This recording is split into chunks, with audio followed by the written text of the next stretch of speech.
I'm speaking to Jahnavi Goldstein.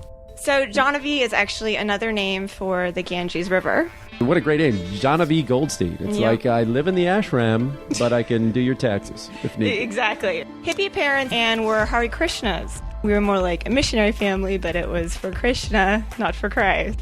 Actually, one of the things I do when I travel is I find the Hare Krishna temple because they're vegetarian. Right. And a lot of times they have this thing about feeding the poor. So when I was traveling on a budget, it's a donation system.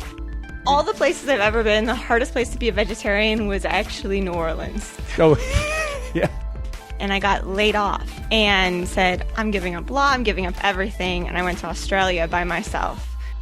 Well, I don't regret it, but I loved Australia so much that I actually got the Southern Cross tattooed on me when I was there. I don't consider it traveling, but right after college, I went and I lived on a sailboat, a 55-foot. You don't consider that traveling? Living on a sailboat?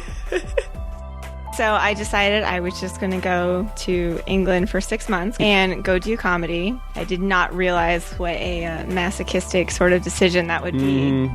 I actually had a lady yell out in the middle of my show that I should go back to America and kill myself.